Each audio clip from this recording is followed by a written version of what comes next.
I wanted to come on here and talk about a time that I ruined the friendship and how it was an incredibly embarrassing thing, but ultimately how it led to freedom of expression.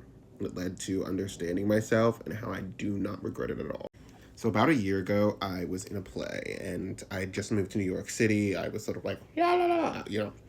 And also, what I was leaving was my father entering the hospital, my mom crashing out because of that, and my sister, who was already in New York, feeling a disconnect because she couldn't be there.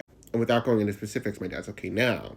But what I did not understand is that while you leave, you also carry the things with you.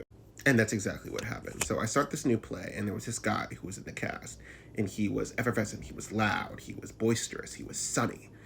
All these things that honestly inherently did not immediately remind me of my father. But there were a couple things. For one, he mansplained.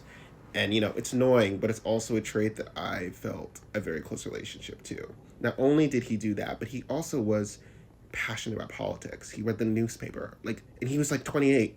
Tell me a 28-year-old was reading the newspaper. He also was an artist. My father's an artist. There were like more minute things, but I wasn't even really catching on to them at the time. And through the course of like months, we had like touch and go moments, but we were also in a play, and like it was a silly time. But because nothing was being confirmed, and because I did not understand that I was starting to link on to somebody, I was suffering this affliction of desire with nowhere for it to go. So I would go home and I would root and sort of just ruminate on the versions of him that I wanted in my life. I've done that before, but this was something else.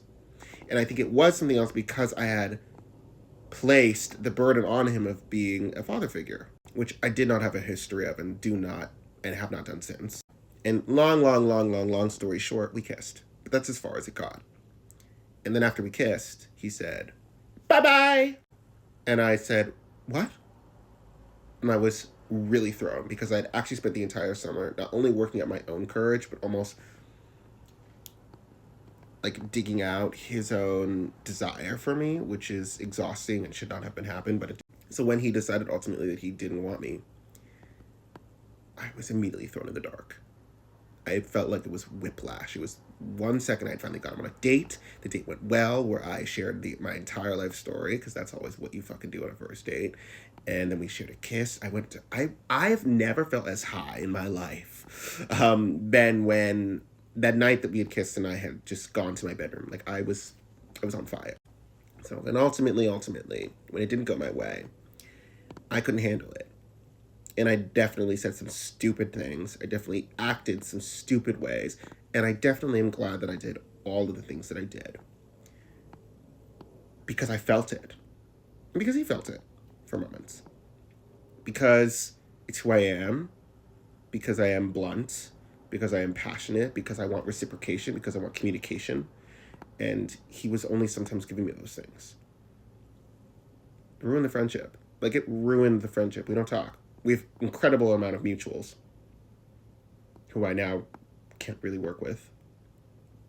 But I have no regrets. Even though sometimes, even now, relationships after, it still kind of stings. I did it for me.